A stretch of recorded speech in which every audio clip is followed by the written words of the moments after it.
Yeah, I sometimes say that I can't ever remember when union wasn't a part of my life. I didn't know that there were workers without unions.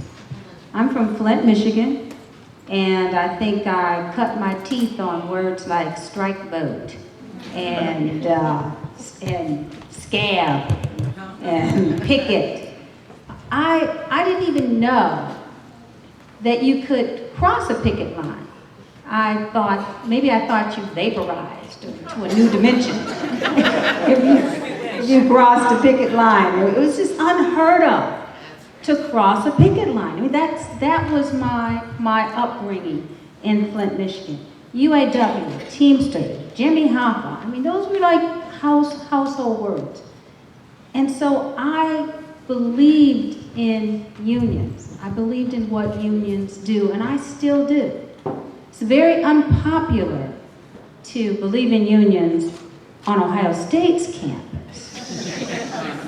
But I am a member of the association of the AAUP,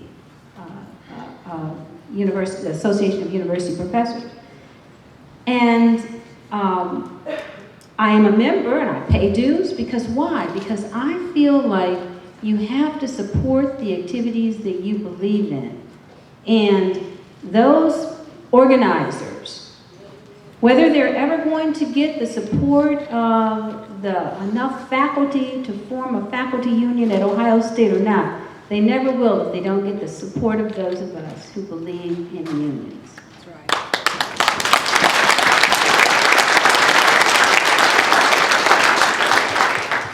Now that is despite the fact that after I studied unions in industrial economics and later in law, I learned that unions had the same kind of history and association with race as many other of our institutions.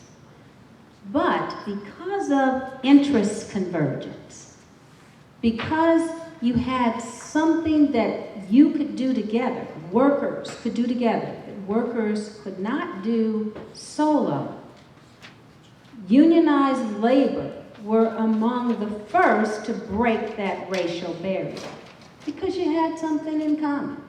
We can work together to do something that we couldn't do otherwise. And so the society has a lot to learn from unions. Think about if we had interest convergence when it came to educating our children.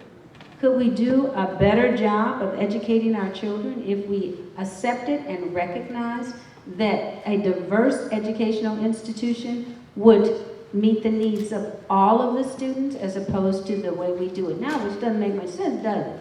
Like, let's let the wealthy educate the wealthy kids and the poor people educate the poor people's kids, so we have the poor education and the wealthy education. This makes no sense. What you gotta do is have somebody come out of this country and look at the way we do it, and you see it doesn't make any sense. Why? Because we don't have the same sense of interest convergence that we have with unions. I came to Ohio and I was absolutely amazed. One of my first encounters with union in Ohio, or with how people felt about unions in Ohio. I wasn't here a year. I was in a car with a friend. I was in her car. And I guess it was a Revco or something, some store that isn't even around anymore. And we were going into the store, and I saw a couple of workers. Now, this was not a serious picket line, but there were a couple of workers with signs. And I said, are they on strike? And she says, oh, yeah, I guess so. I said, and is there any other store where you can get what you want other than this store? I mean, do we have to cross? I couldn't even imagine it. I didn't understand how she could possibly cross that picket line, even though it was just a couple of workers. I didn't. She went in the store. I said, I cannot believe this. This is what you have to, this attitude is what we have to conquer, those of us who understand what unions do. Wednesday night, I had a conversation. It's my last little story because I'm supposed to limit this to 10 minutes. I had a conversation in class. I teach corporate law, and I was talking about the steel industry. and how the steel industry took all of its wonderful profits that it gained from World War I and World War II, and instead of reinvesting it in steel to create more energy efficient steel, that they instead, they became conglomerates. They bought up other companies. And so what happened to the US steel industry? Well, OPEC. So it was efficient to make steel when energy prices were low, but as soon as energy prices went up, the new, more efficient European and Japanese steel plants made our steel non-competitive. So what did a student say? A student says, well, yes, but they didn't have unions in Japan. So what does that mean? That means that union labor is getting the bad rap. Do you realize that labor, in this student's mind and in the minds of many Ohioans, I constantly hear this cry of unionized labor is the reason we've lost jobs. Unionized labor is the reason that industry has declined. And I looked at the student and I said, you really believe that? You think it's the unions? I said, well, they don't need unions in Japan. They have a state. They don't have employment at will in Japan.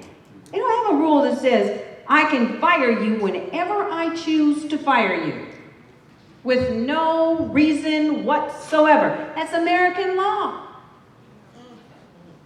If you don't have a union, it's only the union that stops that. Now, we do have some government contracts. You might have a contract that is not a union contract, but believe me, you wouldn't have government contracts and non-union contracts if you didn't have union contracts. We piggyback on it. Those of us who have contracts that aren't labor related, we wouldn't have those rights. We have to give laborers who don't have unions some rights in order to stop them from unionizing. So everybody's piggybacking on the union, but yet we have a PR problem where people think that the union is causing the economic decline. That's a big problem. That needs to be addressed. And so that's my call to you, that if there were one or two people, I wouldn't have chosen this as my message to you today. But I encounter young people in droves because I've been teaching for over 30 years. And I've taught in Michigan and I've taught in Ohio. I didn't have these issues in Michigan. There's an attitude difference about unions, labor, and its function in Ohio that is different from how I was raised in Michigan. And it's pervasive, and unions are getting a bad rap.